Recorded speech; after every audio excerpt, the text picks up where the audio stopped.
December 17, 1830. Santa Marta, Colombia. A man lies dying in a borrowed house. His body is wasted. Tuberculosis has hollowed him out. He weighs less than 90 pounds. His breath comes in shallow gasps. Once, this man commanded armies that stretched across a continent. He liberated 6 nations from the most powerful empire on earth. Millions called him El Libertador, the Liberator. Now he dies alone. Forgotten by the countries he freed. Betrayed by the allies he trusted. Hunted by the governments he created. His name is Simón Bolívar. And 11 days before his death, he writes these words: "America is ungovernable. Those who have served the revolution have plowed the sea. Plowed the sea.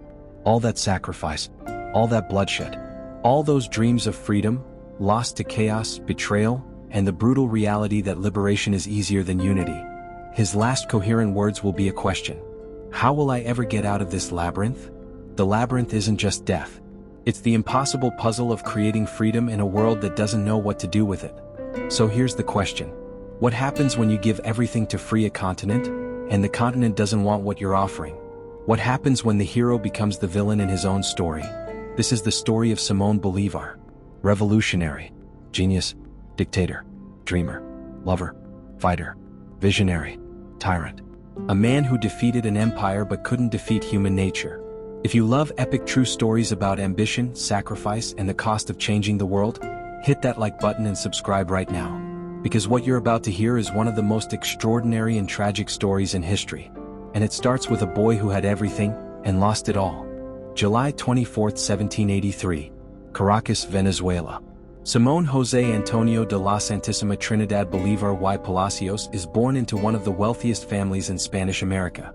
The Bolívars own land, slaves, copper mines, cacao and indigo plantations. They are part of the Mantuano class, the Creole aristocracy that controls Venezuela's economy. But being rich doesn't make you powerful in the Spanish Empire.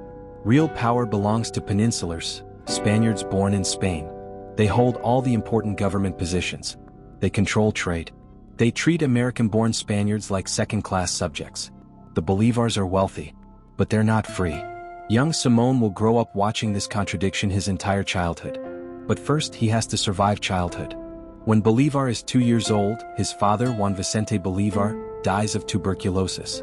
The same disease that will eventually kill Simón.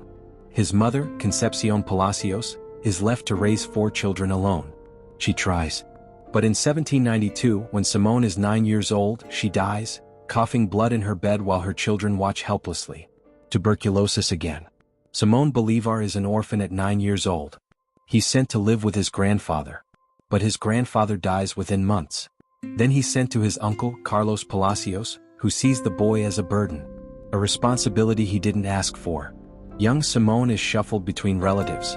Rich, alone, angry. He runs away multiple times. Once he goes to live with his nursemaid, a black woman named Hipólita, who shows him more maternal love than his own family. Years later, as a grown man, Bolívar will say, "I have had 3 mothers. The one who gave me birth, the one who taught me to read, and the one who raised me, and I owe the most to Hipólita." It's a remarkable statement from an aristocrat in a slave society. But Bolívar's childhood is teaching him something. Social hierarchies are arbitrary. Blood doesn't determine worth. One man changes his life forever. Simón Rodríguez. Hired as Bolívar's tutor when the boy is 12. Rodríguez isn't like other teachers in Caracas. He doesn't just teach Latin and religion. He teaches Rousseau, Voltaire, Locke, the radical philosophers of the Enlightenment. He takes young Bolívar on long walks through the countryside. And he asks dangerous questions. Why should Spain rule Venezuela? Why should kings have power that God didn't give to everyone? Why does your birth determine your entire life? These aren't just philosophical exercises. In colonial Caracas, they're treason. And in 1797, the Spanish authorities discover that Rodríguez is teaching seditious ideas. They find evidence he's connected to revolutionary conspiracies. Rodríguez flees Venezuela. First to Jamaica, then to Europe. 14-year-old Bolívar loses his mentor, his father figure, the only person who treated his mind as something worth developing. But the seeds have been planted. At 15, Bolívar is sent to Spain, partly for education, partly because his uncle wants him out of Venezuela. In Madrid, he sees the decadence of the Spanish court, the casual contempt Europeans have for Americans, The arrogance of an empire that treats its colonies like mines to exploit and nothing more. And then he falls in love. Her name is Maria Teresa Rodriguez del Toro. She's the daughter of a Spanish marquis. Intelligent. Beautiful. Everything Bolívar has been missing his entire life. He courts her obsessively. Writes poetry. Makes grand romantic gestures. They marry on May 26, 1802. He's 18. She's 21. For the first time since his parents died, Bolívar is genuinely happy. He brings Maria Teresa back to Venezuela in July 1802. They settle on his estates in the Aragua Valley. He imagines a future: children, family, peace, prosperity. A normal life managing plantations and reading books. The revolution can happen without him. But fate has other plans. January 22, 1803. 8 months after arriving in Venezuela, Maria Teresa develops a fever. Yellow fever. The tropical killer. Within days she's burning up. Vomiting blood. Delirious. Bolívar kneels beside her bed, helpless. He's watched his father die. His mother die. His grandfather die. Now he watches his wife die. She's gone within a week. Bolívar is 19 years old. And his world shatters completely. At her funeral he makes a private vow. He will never marry again. Never allow himself to love like that again. Never give anyone the power to destroy him emotionally. Because love is weakness. Love is vulnerability. Love is something that can be taken from you in an instant by disease, by fate, by forces beyond your control. If he can't protect the woman he loves, maybe he can protect something bigger. A continent. Years later, in 1827, he'll tell a friend, "Look, if I hadn't been widowed, perhaps my life would have been different. I wouldn't be General Bolívar or the Liberator, although I admit the title of husband would be preferable." One death changed the course of history. Grief-stricken and unable to stay in Venezuela where everything reminds him of Maria Teresa, Bolívar returns to Europe in 1803. He wanders. Paris, Milan, Rome, Vienna. He watches Napoleon crown himself emperor in Notre Dame Cathedral in December 1804. He's fascinated and repelled. Here's a man who rose from nothing to rule an empire, who destroyed the old order and created a new one through sheer will and military genius. But Napoleon has become the very thing he claimed to oppose. A monarch, a tyrant, a despot. Bolívar sees the danger. The lesson. Revolution isn't enough. You have to build something better. And you have to know when to step away before you become the monster you fought against. In Paris, 1804, Bolívar reunites with his old teacher. Simón Rodriguez is still a revolutionary. Still reading forbidden books. Still dreaming of a world without kings and slaves and arbitrary hierarchies. Together they travel through Europe. They're in Rome in August 1805. August 15, 1805. Monte Sacro, the sacred mount where ancient Romans once swore oaths to their gods. Bolívar climbs to the summit. Rodriguez walks beside him as witness. And on that hilltop overlooking Rome, 22-year-old Simón Bolívar kneels and swears an oath that will define the rest of his life. "I swear before you, I swear by the God of my fathers, I swear on their graves, I swear by my honor and by my country, that I will not allow my arm to rest nor my soul to quiet until I have broken the chains that bind us by the will and power of Spain." A young man's passion. A romantic gesture made on a Roman hillside. But Bolívar will keep that vow. For the next 25 years. No matter what it costs him. No matter what it costs anyone else. April 19, 1810. Caracas, Venezuela. News reaches the colonies. Napoleon has invaded Spain. King Ferdinand VII has been forced to abdicate. The Spanish monarchy is in complete chaos. If Spain itself has fallen to a foreign invader, why should the colonies obey a captive king who can't even defend his own country? On April 19, 1810, the Caracas City Council deposes the Spanish Captain General. They form a junta to govern Venezuela in the name of Ferdinand VII. Not independence yet. Just autonomy. Self-governance until Spain sorts itself out. But it's the beginning. Simón Bolívar is 26 years old. He's not a soldier, he's a wealthy landowner with radical ideas and passionate speeches. But he's charismatic, eloquent, connected.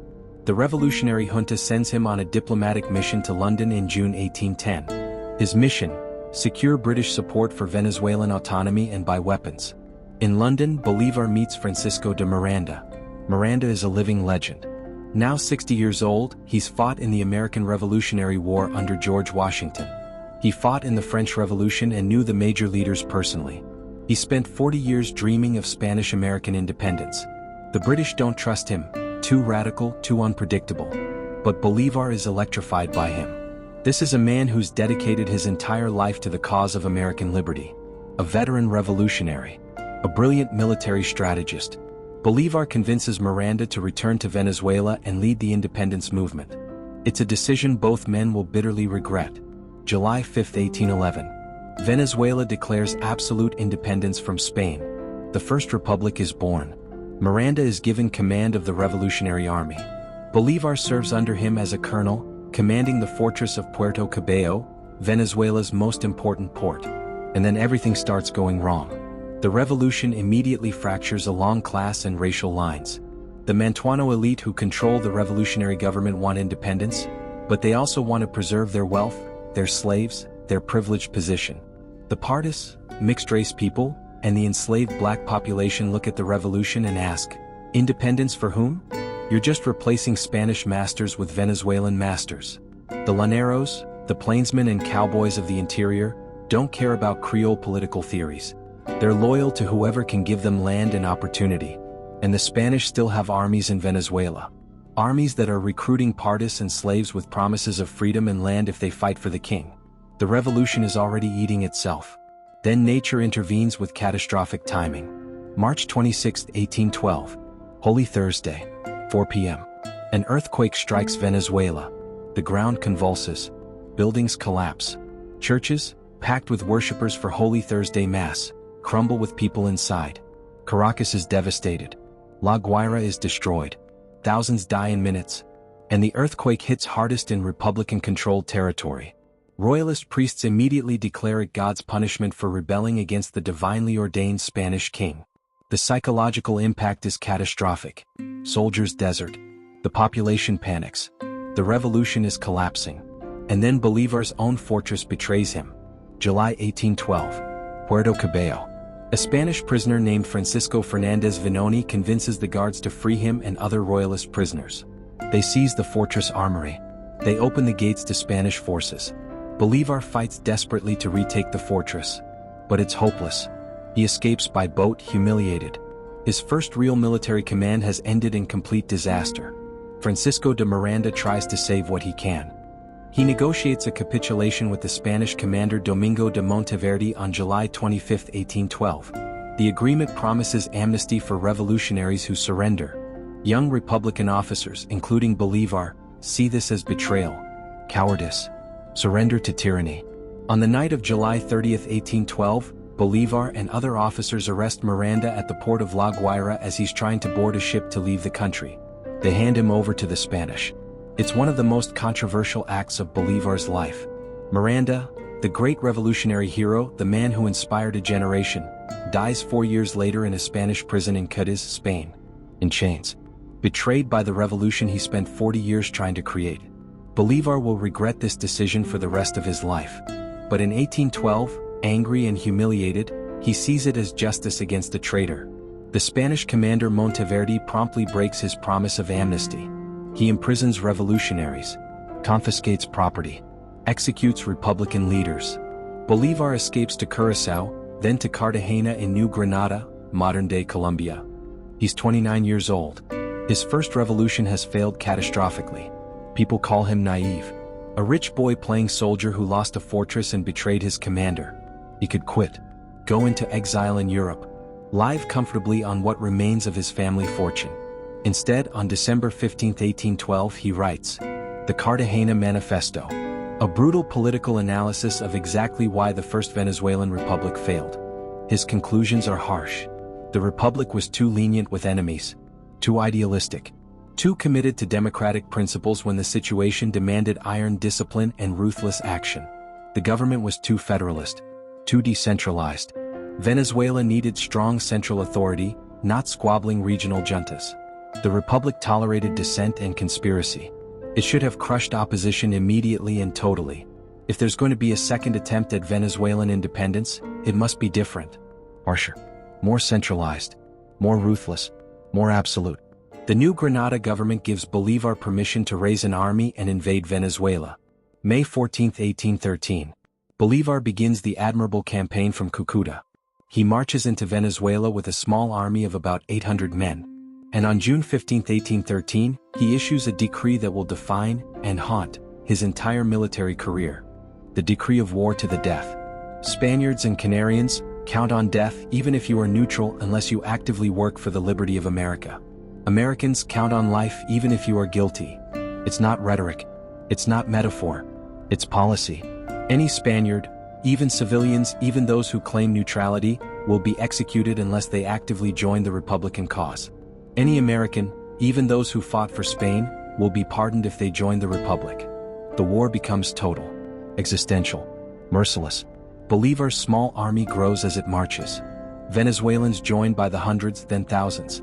His generals, men like José Félix Ribas, Rafael Urdaneta, Santiago Moreno, win battle after battle. The admirable campaign becomes a series of stunning victories. Niquito, Los Horcones, Taguanes, Los Taguanes, Barbula. In 6 months, Bolívar marches 1,200 kilometers and fights 6 major battles. August 6, 1813. Bolívar enters Caracas in triumph. The city erupts in celebration. He's proclaimed El Libertador, the Liberator. It seems like the revolution has succeeded. For exactly 6 months, Bolívar governs the Second Republic of Venezuela. And then it all falls apart again. Because the decree of war to the death has radicalized the conflict. The Spanish loyalists respond with their own campaign of terror. And they find the perfect instrument. José Tomás Boves. Boves is a Spanish-born merchant turned guerrilla commander. He's brutal, charismatic, and politically brilliant. He raises an army of llaneros, the mixed-race plainsmen and cowboys of the Venezuelan interior. And he offers them something the Creole Republicans never did. Follow me and you can take everything from the rich white elites who've always looked down on you. It's a race war, a class war, an existential conflict. Boves's llanero cavalry sweeps through Venezuela like a plague. They massacre Republican supporters. They pillage estates. They burn entire towns. And the partists and enslaved people who might have supported Bolívar's republic look at the conflict and see 2 groups of elites fighting for power. Neither side is offering them real freedom. February 3, 1814. The Battle of La Victoria. José Félix Ribas, one of Bolívar's generals, commands the Republican forces. The defenders include students from the university and seminary, some as young as 14. They hold off Boves's cavalry in brutal street fighting. It's a tactical Republican victory. But it's also a sign of how desperate the situation has become. They're arming children. June 15, 1814. The Second Battle of La Puerta. Bolívar personally commands 3,000 Republicans against 7,000 of Boves's llaneros. The battle is a catastrophe. Boves's cavalry smashes through the Republican lines. Bolívar's army disintegrates. Hundreds are killed. Thousands desert. Bolívar flees east with the remnants of his army. And then comes the tragedy that will haunt his legacy forever. As the Republicans retreat, they realize the Spanish loyalists in Caracas and La Guaira, prisoners and civilians, might rise up and attack from behind. On Bolívar's orders, between 800 and 1,200 Spanish prisoners and suspected loyalists are executed in Caracas and La Guaira in February 1814. Women, elderly men, people whose only crime was being born in Spain. It's a massacre, a war crime. Bolívar will later defend it as military necessity, preventing an uprising that could have destroyed his retreating army. But there's no defending it. It's murder. And it stains his legacy forever. By August 1814, the Second Republic has completely collapsed. Boves controls most of Venezuela. Republican resistance is shattered. Bolívar escapes to Cartagena again. September 1814. Bolívar arrives in Cartagena with nothing. No army. No money. No credibility. He's 31 years old. And he's failed twice in spectacular, bloody fashion. Most men would quit. Bolívar doesn't. But first he has to survive his own side. New Granada is tearing itself apart in civil war between Federalists and Centralists. Bolívar briefly tries to mediate. It fails. In May 1815 he leaves for Jamaica. May 14, 1815. Bolívar arrives in Kingston, Jamaica, essentially in exile. He has no prospects. Spanish agents are actively trying to assassinate him. He rents a small house and lives on credit. On December 10, 1815, he narrowly escapes assassination when a Spanish agent stabs his servant to death, mistaking him for Bolívar in the darkness. Bolívar survives by pure luck. And from this exile, hunted, broke, his cause seemingly hopeless, He writes one of the most important political documents in Latin American history. September 6, 1815. Kingston, Jamaica. Simón Bolívar is in exile, hiding from Spanish assassins, living on borrowed money. He has no army, no power, no obvious path forward, just his mind. And he writes a letter that will outlive everything else he does. It's formally addressed to Henry Cullen, a British merchant in Jamaica who's shown interest in the South American cause. But really it's addressed to history. The Jamaica letter, or more properly, reply of a South American to a gentleman of this island. In it, Bolívar does something extraordinary. He analyzes the entire Spanish colonial system, its contradictions, its inevitable collapse, and the challenges that will face Spanish America after independence. And he predicts the future with disturbing, almost prophetic accuracy. We are, he writes, a small segment of humanity. We are a world apart, confined within two oceans, young in arts and sciences but ancient in the vices of civilization. He doesn't romanticize South America. He sees it clearly. 3 centuries of Spanish colonial rule have deliberately prevented the development of every institution necessary for self-governance. Americans, he writes, have been placed in a state lower than slavery. Not only were we robbed of our freedom, we were robbed of the right to exercise an active domestic tyranny. Spain didn't just rule the colonies. It infantilized them, kept them ignorant, prevented any development of civic institutions, free press, education, or political participation. And now, suddenly, these societies are expected to govern themselves democratically. It's like asking someone who's been kept in chains their entire life to suddenly run a marathon. Bolívar predicts, with chilling accuracy, what will happen. Mexico will oscillate between tyranny and anarchy for generations, torn between centralism and federalism. Central America will fragment into weak, competing states rather than forming a unified nation. Argentina will struggle endlessly with the tension between Buenos Aires and the provinces, between Unitarians and Federalists. Chile might achieve relative stability, but only under strong, centralized leadership. Peru will be torn between the coastal Spanish-descended elites of Lima and the indigenous majority interior. New Granada, Colombia, will struggle with its vast geography and regional divisions. And his own dream, a unified Gran Colombia stretching from Panama to Peru, will eventually fracture along these same regional and cultural lines. He's right about every single prediction. But the most remarkable and disturbing part of the letter is his analysis of democracy. Nothing is as dangerous as allowing one nation to remain for a long time subject to another, he writes. The peoples of America, having been under Spanish domination for 3 centuries, have been kept in a state in which they not only lacked freedom but also were denied the active practice of tyranny. We were never viceroys, governors, magistrates, or financial administrators. We served only in the most subordinate capacities. Such a position has placed us in a state to exercise public functions when destiny suddenly calls us to them without any preparation. In other words, Spain deliberately prevented Americans from learning how to govern. And now they're expected to create democracies overnight. Bolívar is skeptical it can work. Not because the people are inferior, but because they've been systematically denied the education, experience, and institutions necessary for self-governance. He writes, as long as our compatriots do not acquire the talents and political virtues that distinguish our brothers to the north, entirely popular systems, far from being favorable to us, will, I greatly fear, bring about our ruin. It's a profoundly controversial statement. Is Bolívar an elitist who doesn't trust the people? Or is he a realist who understands that institutions matter, that education matters, that you can't build democracy on a foundation of enforced ignorance? The letter circulates throughout Europe and the Americas. It establishes Bolívar as not just a military leader but a political philosopher. Someone who understands the magnitude of what independence means, and the challenges that will follow. But understanding the problem doesn't solve it. Bolívar still needs an army. December 1815. With borrowed money and desperate determination, Bolívar sails from Jamaica to Haiti.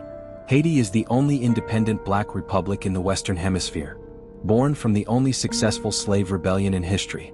Its president is Alexander Pétion, a mixed-race revolutionary who fought in Haiti's independence war. Pétion understands exactly what Bolívar is trying to do. And in a meeting that will change South American history, Pétion makes Bolívar an offer. Ships, weapons, ammunition, money, printing presses to publish revolutionary propaganda, soldiers, everything Bolívar needs to return to South America and continue the fight. On one condition. Bolivar must abolish slavery in every territory he liberates. Bolivar doesn't hesitate. Yes. Not just as a political calculation, though it is that, recognizing that he needs the support of enslaved and free black people to succeed, but also because he genuinely believes it.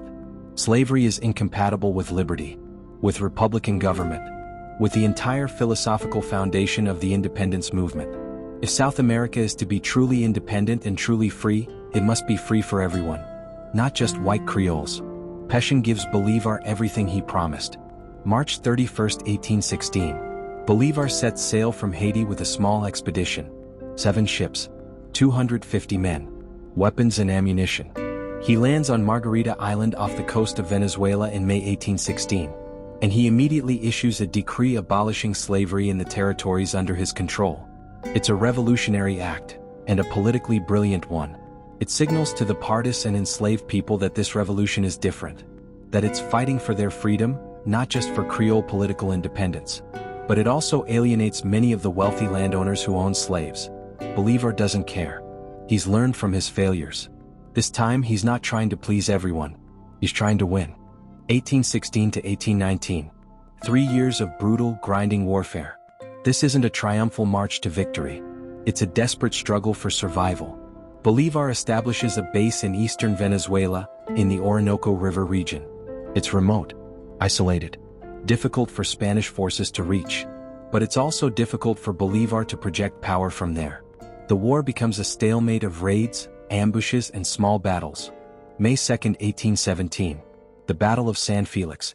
Manuel Piar, one of Bolivar's generals, a Pardo, a man of mixed African and indigenous descent, wins a crucial victory, securing control of the Orinoco region. It's a turning point. The Republicans now have a secure base. But it also creates a problem.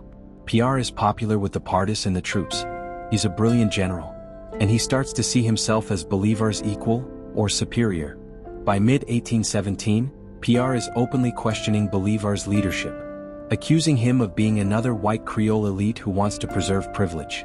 Bolivar faces an impossible choice. Piar is one of his best generals. But he's also fomenting rebellion, threatening to split the Republican movement along racial lines. On October 16, 1817, Bolivar orders Piar's arrest for insubordination and conspiracy. Piar is court-martialed and sentenced to death.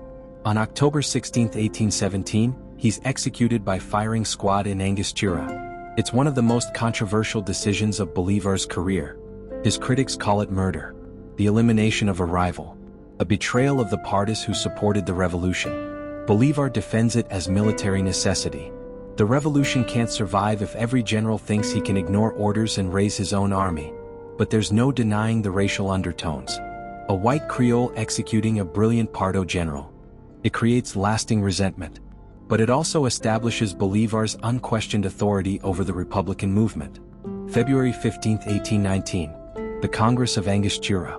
Bolivar summons representatives from across liberated Venezuela to the town of Angostura, modern-day Ciudad Bolívar. He delivers one of the most important speeches of his life, the Angostura Address. In it, he lays out his vision for post-independence South America. Let us give to our republic a fourth power with authority over the youth, the hearts of men, public spirit, habits, and republican morality.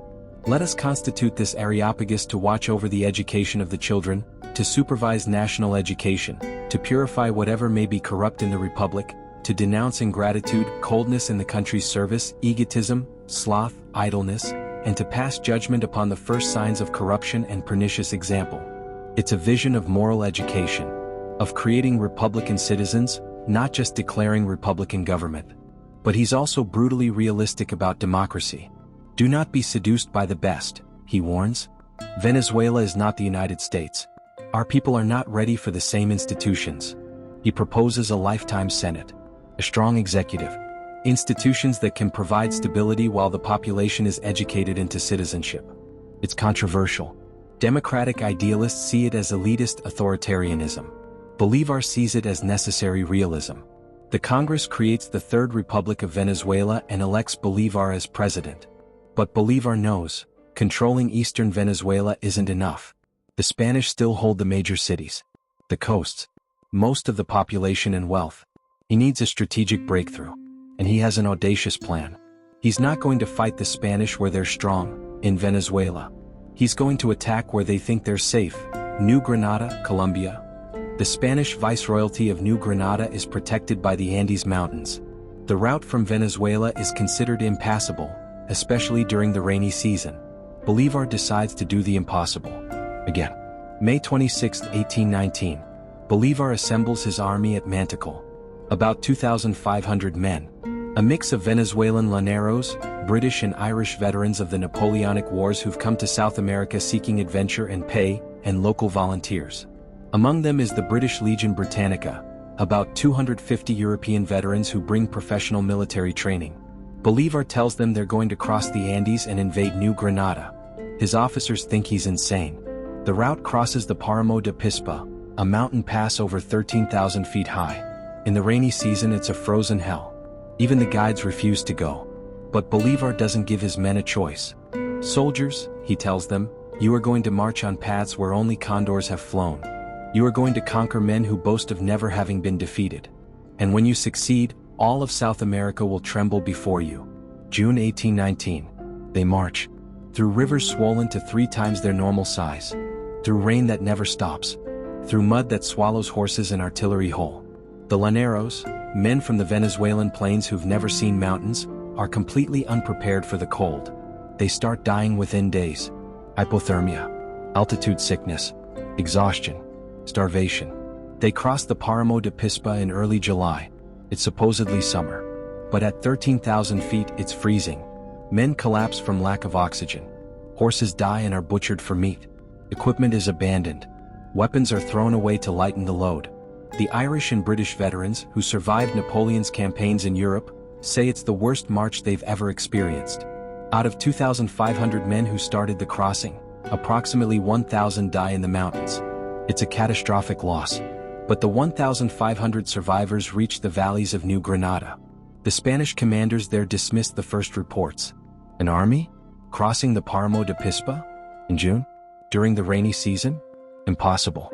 But on July 25, 1819, Bolívar's half-dead, frozen, starving army appears in the Boyaca Valley.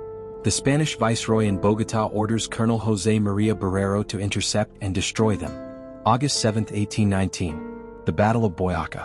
Barrero commands about 2,670 royalist soldiers, well-fed, well-equipped, rested.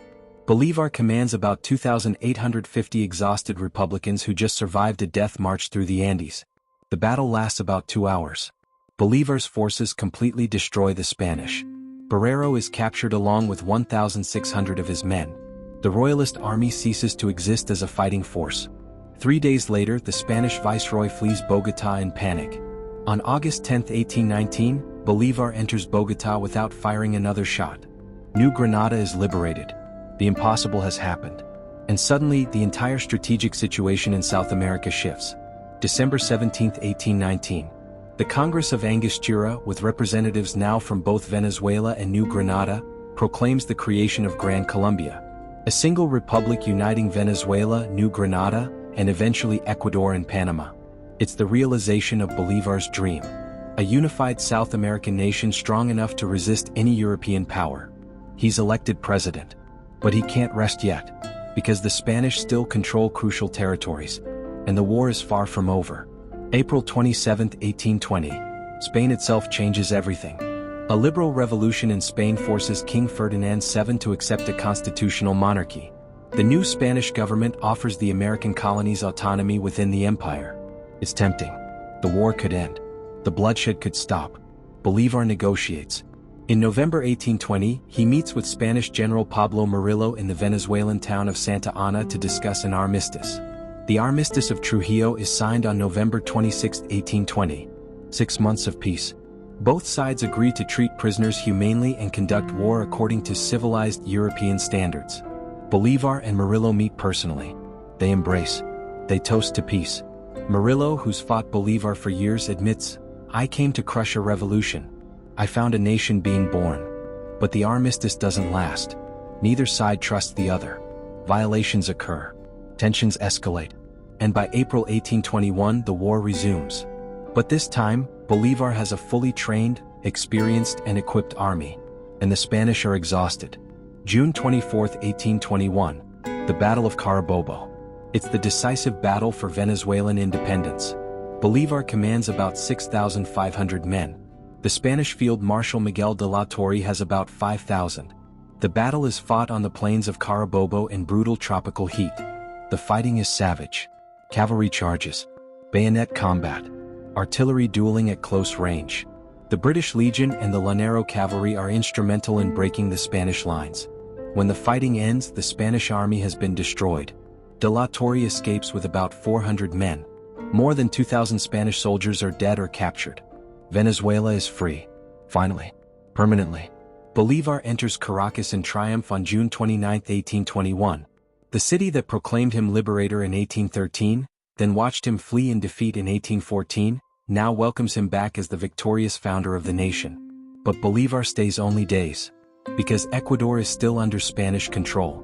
And Peru, the jewel of the Spanish Empire, the richest and most fortified viceroyalty, remains unconquered. The war continues. May 24, 1822.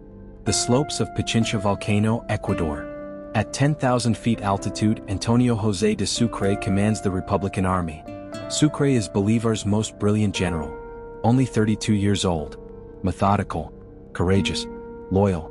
Bolívar calls him, the most perfect man I have ever known. Sucre's army of about 2,900 men faces 3,000 Spanish royalists defending Quito. The battle is fought at oxygen-depleting altitude. Men gasp for air. The thin atmosphere makes every movement exhausting. But Sucre's tactics are perfect. After 4 hours of fighting, the Spanish army collapses. The royalist commander surrenders. Quito is liberated. May 25, 1822. Bolívar enters Quito in triumph. Ecuador joins Gran Colombia. Now Bolívar's republic stretches from the Caribbean to Peru. From Panama to the Amazon. It's the largest nation in South America. But liberation brings complications. In Quito, Bolívar meets Manuela Sáenz. She's 25 years old. Born illegitimate to a Spanish father and Creole mother. Married to a British doctor named James Thorne. A loveless arranged marriage. Beautiful, intelligent, fearless, and utterly bored with conventional society. When Bolívar arrives in Quito, she's at a ball in his honor. They meet. The attraction is instant and overwhelming. Within days they're lovers. Manuela abandons her husband. She'll follow Bolívar for the rest of his life.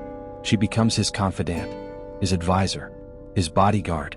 She dresses in military uniforms, rides with the army, fights in battles. Officers call her La Libertadora, the woman liberator. Her husband demands she return. She refuses. The church excommunicates her for adultery. She doesn't care. She's found her purpose, protecting Simón Bolívar. A purpose that will literally save his life. But that comes later. For now, in June 1822, Bolívar faces a different challenge. Because he's not the only liberator in South America. José de San Martín has freed Argentina and Chile.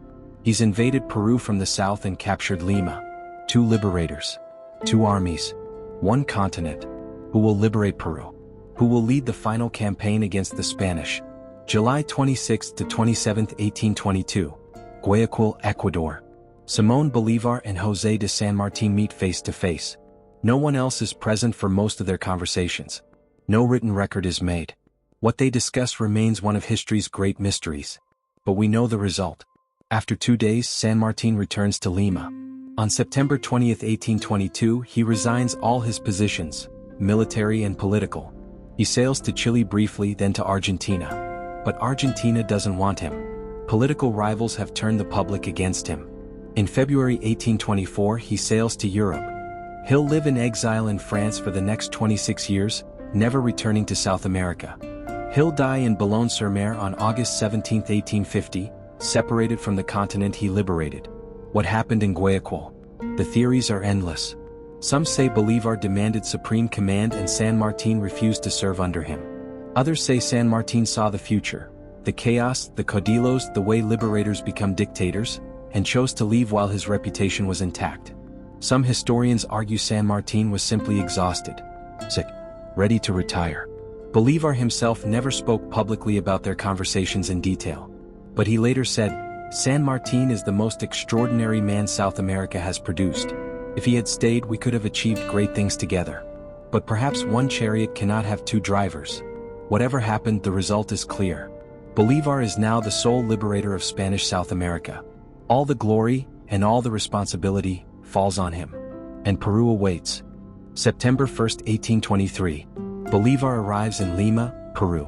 Peru is a mess. San Martín liberated Lima in 1821, but the Spanish still control the highlands. The most important cities after Lima. The Peruvian revolutionary government is fractured by internal conflicts, rivalries, treachery, and the population is deeply divided. The coastal Creoles want independence. The indigenous majority in the highlands have no reason to trust either the Spanish or the Republican Creoles who've oppressed them for centuries. Bolívar is given dictatorial powers to organize the war effort. He needs them. The first task is creating an army that can fight in the Andes. He recruits, trains, organizes supply lines across impossible geography.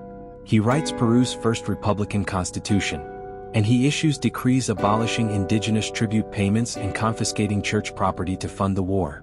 Both moves make him powerful enemies. But Bolívar doesn't care about being popular. He cares about winning. August 6, 1824. The Battle of Junín. High in the Peruvian Andes, near Lake Junín at over 13,000 feet altitude. Bolívar personally commands about 7,900 Republican soldiers. The Spanish field 8,000 royalists under General José de Canterac. The battle is fought almost entirely with cavalry, lances and swords. Almost no gunfire. The troops are moving too fast, the terrain too broken for effective musket fire. It's like a medieval battle transported to the 19th century. Bolívar, now 41 years old, sick with tuberculosis, often coughing blood, rides at the head of his cavalry. His officers beg him to stay back, to command from safety. He refuses. If I fall, he tells them, continue the charge.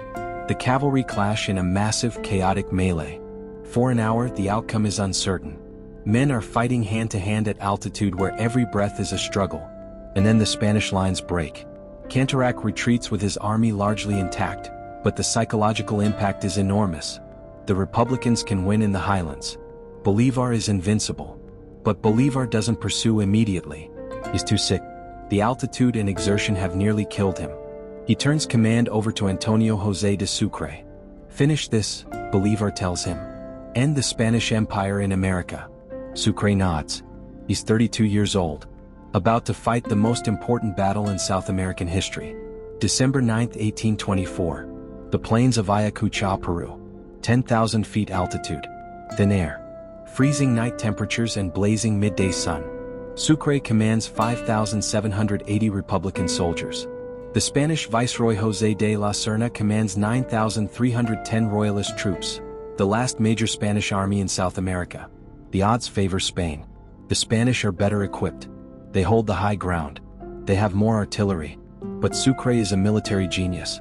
At 9 a.m. the battle begins. Sucre's forces attack uphill against fortified Spanish positions. The fighting is brutal. Artillery at close range. Musket volleys. Bayonet charges. The Spanish center holds. The battle could go either way. And then Sucre commits his reserves, a perfectly timed cavalry charge into the Spanish flank. The Spanish lines collapse. By 1 p.m., 4 hours after it started, the battle is over. The Spanish have lost 2,100 dead and wounded. Another 2,500 are captured, including the Viceroy himself. The Republican losses are 370 killed and 609 wounded. It's a complete, crushing, absolute victory. On December 9, 1824, at 1 o'clock in the afternoon, 300 years of Spanish rule in South America ends on a frozen plateau in Peru. The Viceroy surrenders. The capitulation is signed. Spain will never reconquer South America. The impossible has been achieved. When news reaches Bolívar, he weeps. The oath he swore on Monte Sacro in 1805, 19 years earlier, has been fulfilled. South America is free. 6 nations owe their independence to him.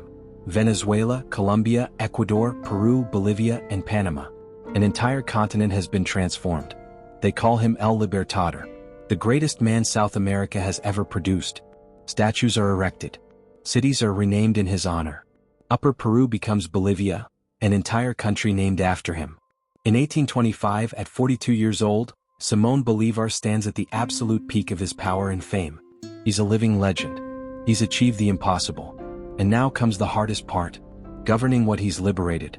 Because winning wars and building nations are completely different things. And the continent he freed is about to tear itself apart. 1825 Simón Bolívar is president of Gran Colombia and dictator of Peru and Bolivia. He governs territories stretching from Panama to Argentina. More territory than any leader in the Americas except the President of the United States. He writes constitutions, establishes universities, builds roads, abolishes slavery, though enforcement is inconsistent, reforms legal codes. He's trying to build modern nations from the ruins of the Spanish Empire. But the continent is fracturing. Because here's the problem Bolívar can never solve. Gran Colombia isn't a nation. It's a forced marriage of regions that have nothing in common. Venezuela resents being governed from Bogotá. The Venezuelans fought and died for independence. Why should they take orders from New Granada? Ecuador has its own distinct identity, its own elites, its own economic interests that don't align with Bogotá or Caracas. Panama is more connected to the Pacific trade routes than to the South American interior. And everywhere the same conflicts. Liberals who want radical democracy and federalism immediately. Conservatives who want strong central government and church power. Militarists, the generals who won the wars, who think they deserve political power. Regional caudillos who ignore the central government and rule their territories like personal kingdoms. Former royalists who never accepted independence and are waiting for their chance to take back power. Bolívar tries to hold it together through a combination of charisma, constitutional reforms, and increasingly force. In August 1825, he presents the Bolivian constitution to the newly independent Bolivia. It's his vision of the perfect government. A lifetime president who can name his successor. An independent judiciary. A senate that represents the provinces. A chamber that represents the people. And crucially, a fourth branch of government, the moral power.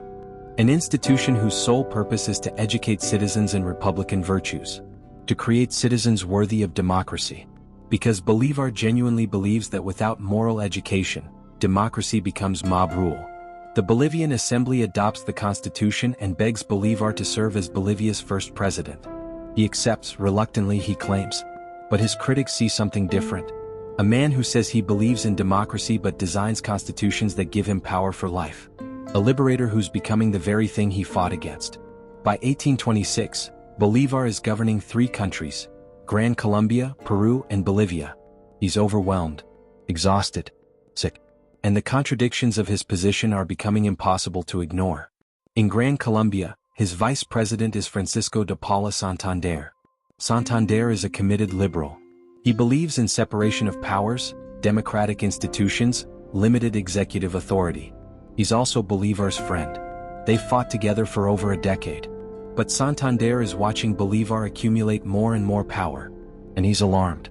"You're becoming a dictator," Santander tells him. "I'm preventing chaos," Bolívar replies. In 1826, Bolívar calls for the Congress of Panama, an ambitious attempt to create a confederation of all the newly independent American republics. His vision, a united Americas strong enough to resist European colonialism. It's a beautiful idea. It fails completely. Most countries don't even send representatives. Those who do can't agree on anything. The dream of continental unity dies in squabbling and national self-interest. Bolívar is heartbroken. 1827 everything starts falling apart. In Peru the Congress rejects Bolívar's constitution. They don't want a lifetime presidency. They politely but firmly ask Bolívar to leave Peru. He does. Bitter. Insulted. But he goes. In Bolivia the situation is similar. Factions are turning against his centralist constitution. In Gran Colombia, regional tensions are exploding. Venezuela's military leaders, generals who fought beside Bolívar for years, are openly calling for secession from Gran Colombia. They don't want to be governed by Bogotá. They want Venezuelan independence. Bolívar is losing control. And he's sick. Tuberculosis is destroying his lungs. He coughs blood constantly. He's lost weight. His hands shake. He's 44 years old and looks 60. His doctor tells him to rest, to retire. He can't. Because if he steps away, everything will collapse. Or so he believes. In September 1827, in a desperate attempt to preserve Gran Colombia, Bolívar assumes dictatorial powers. He suspends parts of the constitution. He rules by decree. He tells himself it's temporary, that he's doing it to save the republic from disintegration. But Santander and the liberals see a tyrant. The friendship between Bolívar and Santander, two men who fought together to liberate a continent, collapses into bitter enmity. Santander resigns as vice president in protest against Bolívar's authoritarianism. And then comes the night that changes everything. September 25, 1828. Bogotá. Just after midnight, a group of conspirators, supporters of Santander, young liberals who see Bolívar as a dictator, break into the presidential palace. Their plan? Assassinate Bolívar. Bolívar is asleep in his bedroom with Manuela signs. She hears them first. Voices. Footsteps. She wakes Bolívar and literally pushes him toward the window. Go, she hisses. Bolívar, barefoot in his nightshirt, escapes through the window and drops into the street below. Meanwhile, Manuela bars the bedroom door from inside. The assassins pound on it, shouting for Bolívar. He's not here, she yells back. We know he's in there. Open the door. She stalls. Argues. Pretends to search for a key. Every second she delays gives Bolívar time to escape. Finally, they break down the door. They search the room. He's gone. In the chaos, they don't pursue immediately. Bolívar hides under the Bogotá River Bridge for 3 freezing hours while soldiers search the city.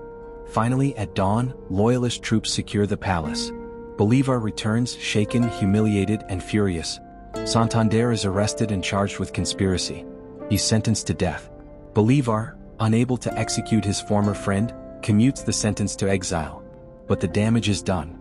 The people Bolívar fought to liberate just tried to murder him in his sleep.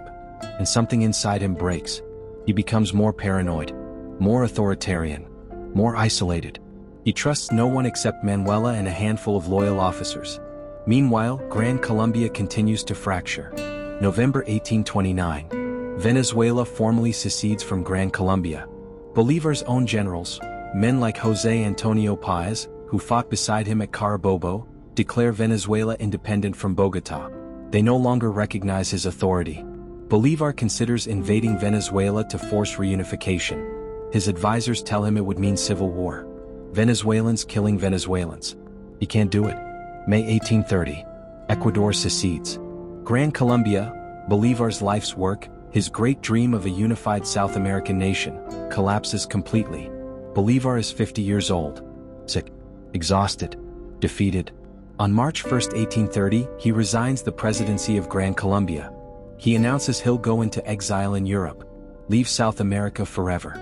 I have served the revolution, he says. The revolution no longer needs me. Perhaps it never did.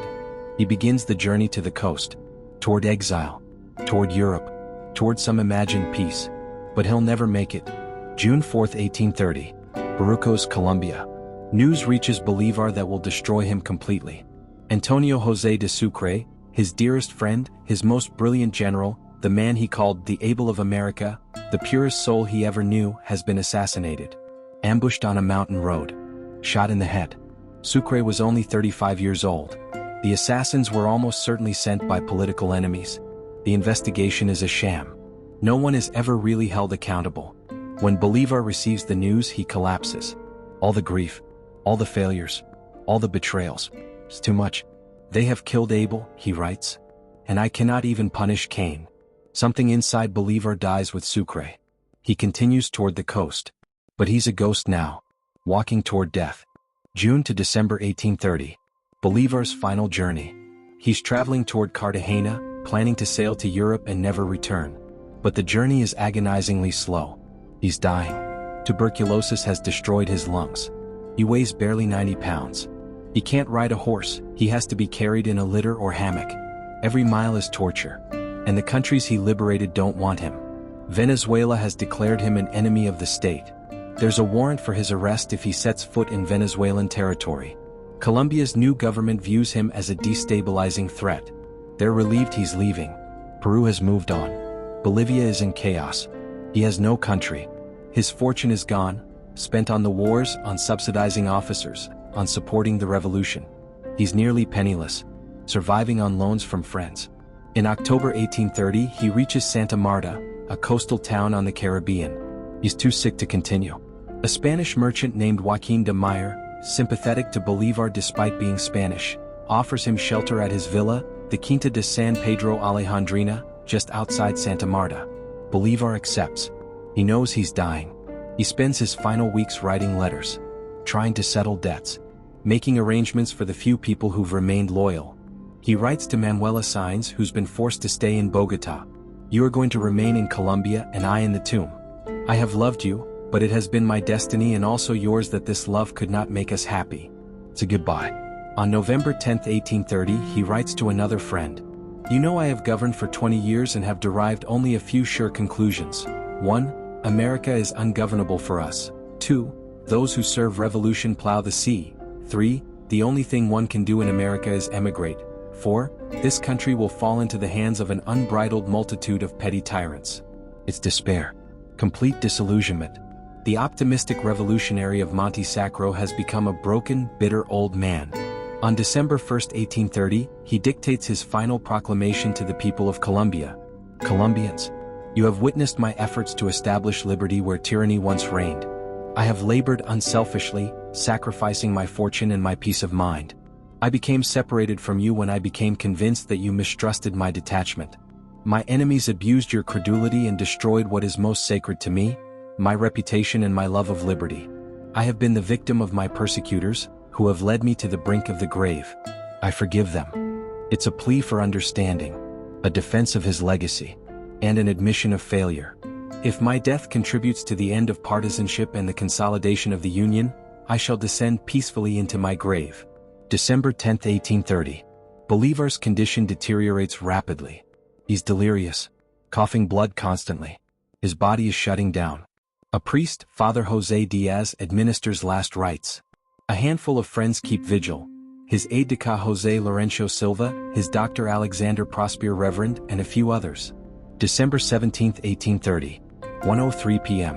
Simón Bolívar dies. His last coherent words, according to those present. Jesús Cristo. Vamos, vamos, como saldré yo de este laberinto. Jesus Christ. Let's go, let's go. How will I ever get out of this labyrinth? The labyrinth. Not just death, but the impossible maze of creating freedom in a world that doesn't know what to do with it. The funeral is small. No state honors. No military parade. No representatives from the nations he liberated. Just a modest service in Santa Marta's cathedral. Venezuela, the country of his birth, the nation he fought 20 years to liberate, refuses to accept his remains. He's still considered a traitor by the Venezuelan government. Colombia makes no effort to bring him to Bogotá. For 12 years, Bolívar's body remains in Santa Marta's cathedral in a borrowed tomb. Only in 1842, after his enemies have died or lost power, after the heat of political passion has cooled, is he finally brought back to Caracas and interred in the national pantheon. By then, the myth-making has already begun. The man who died despised, exiled, and broken is being transformed into a saint, into the symbol of South American independence, into El Libertador. But the question remains, is that legend true? Or is it just another beautiful lie we tell ourselves about heroes? So who was Simón Bolívar? Let's look at what he actually did. He liberated 6 nations from Spanish colonial rule: Venezuela, Colombia, Ecuador, Peru, Bolivia, and Panama. He fought in over 200 battles and skirmishes across 2 decades. He marched armies across some of the most hostile terrain on earth: the Andes, the Amazon, the Venezuelan Llanos. He abolished slavery in the territories under his control, decades before most of the Americas. He wrote constitutions, built schools, reformed legal codes.